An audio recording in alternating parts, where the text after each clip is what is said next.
ప్రార్థన చేసుకుందామండి. కృపాసత్య సంపూర్ణమైన యేసయ్య నీకే స్తోత్రాలు. ఈరోజు మరొకసారి నిశ్చయం ఇలా ప్రార్థన చేసుకొని ఇచ్చిన కృపను బట్టి స్తోత్రాలు.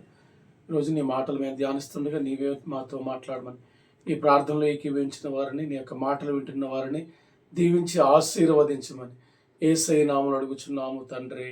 ఆమేన్. ఆమేన్. దేవుని పరిశుద్ధ నామానికి వందనాలు. ఈరోజు యొక్క దేవుని మాటలు వింటున్న మీ అందరికీ కూడా యేసయ్య నామములో ప్రత్యేకమైన వందనాలు తెలియజేస్తున్నాను. దేవుడు నిశ్చయంగా ఈ యొక్క మాటల ద్వారా మిమ్మల్ని, మీ కుటుంబాలను దేవుడు దీవించి ఆశీర్వదించును గాక. ఈరోజు దేవుని యొక్క వాక్యం ఇర్మియా గ్రంథం 12వ అధ్యాయం 3వ వచనములో మనం చదివినట్లయితే, యెహోవా నీవు నన్ను ఎరిగి ఉన్నావు, నన్ను చూచుచున్న వాడవు అన్న మాటను మనం ఇర్మియా గ్రంథం 3వ వాక్యములో మనం చదువుకుందామండి. మనం ఆరాధిస్తున్న దేవుడు మనల్ని చూసే దేవుడు అండి, చూడని దేవుడు కాదు. ఆయన మనల్ని చూసే దేవుడు, చూస్తున్న దేవుడు. మనం ఏ స్థితిలో ఉన్నా, ఎక్కడున్నా, ఏ పరిస్థితుల్లో ఉన్నా కానీ ఆయనను మనం చూసి సహాయం చేసే గొప్ప దేవుడే మనం ఆరాధిస్తున్న ప్రభు అయిన యేసుక్రీస్తు. ఇప్పుడు యేసుక్రీస్తు ఈ లోకానికి శరీరధారిగా వచ్చినప్పుడు ఆయన ఒక ప్రాంతానికి సమాజ మందిరానికి వెళ్ళి అక్కడ దేవుని యొక్క మాటలు ప్రకటిస్తుండగా అక్కడికి 18 సంవత్సరాల నుంచి బలహీనమైన దెయ్యము పట్టిన ఒక నడుము వంగిపోయిన ఒక స్త్రీ ఆ సమాజ మందిరంలో యేసయ్య ఉన్న ఆ ప్రార్థనా స్థలానికి రావడం జరిగింది. అది లూకా శుభవార్త 13వ అధ్యాయంలో ఈ సందర్భం ఉంటుందండి.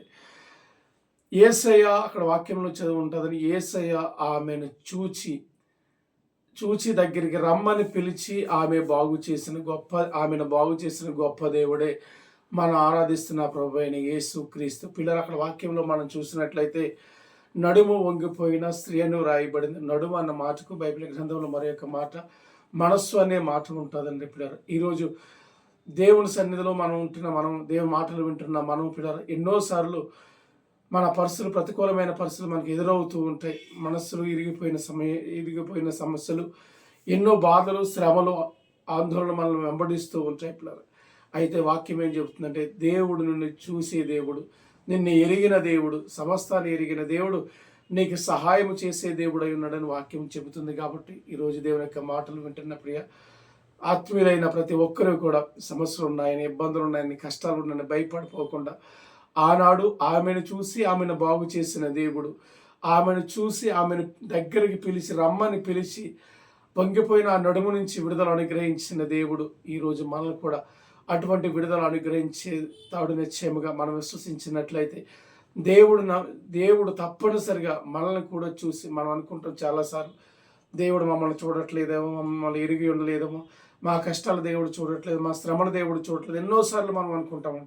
కాదట, దేవుడు తప్పనిసరిగా ప్రతి ఒక్కరిని కూడా దేవుడు చూస్తాడు. చిన్న బిడ్డలనేమి, యవనస్తులు, పెద్దవారినేమి, కష్టాల్లో ఉన్నవారిని, వ్యాధుల్లో ఉన్నవారిని, శ్రమల్లో ఉన్నవారిని దేవుడు తప్పనిసరిగా చూస్తాడండి. మనం విశ్వసించినట్లయితే, ఆయన ప్రార్థించినట్లయితే, నిత్యంగా ఆయన సన్నిధికి వెళ్ళినట్లయితే, ఈ లూకా సువార్తలో 13వ అధ్యాయంలో కూడా ఆ స్త్రీ, బలహీనమైన దెయ్యం పట్టిన ఆ స్త్రీ, 18 సంవత్సరాల నుంచి నడుము వంగిపోయిన ఆ స్త్రీ యేసయ్య సన్నిధికి ఎప్పుడైతే వెళ్ళిందో, యేసయ్య ఆమెను చూసి ఆ నడుము వంగిపోయిన బలహీనతల నుంచి దేవుడు విడిపించాడు. కనుక ఈరోజు దేవుని మాటలు వింటున్న ప్రియుల ఆత్మీయులైన ప్రతి ఒక్కరూ కూడా భయపడకుండా, శ్రమలు ఉన్నాయని, కష్టాలు ఉన్నాయని, బాధలు ఉన్నాయని భయపడకుండా ధైర్యంగా దేవుని సన్నిధికి వెళ్ళి ఆయన విశ్వాసంతో ఆయన ప్రార్థన చేసినట్లయితే దేవుడు తప్పనిసరిగా విరిగి నలిగిన ప్రతి ఒక్కరి మనసుల్ని కూడా నా దేవుడు బాగు చేస్తాడు. ఆయన చూస్తున్న దేవుడు, ఆయన మనల్ని ఎరిగి ఉన్న దేవుడు. కనుక అటువంటి కృప ఈ రోజు దేవుని మాటలు వింటున్న ప్రతి ఒక్కరికి దేవుడు అనుగ్రహించి నడిపించి దీవించును గాక. ఆమేన్. ఆమేన్. ఆమేన్.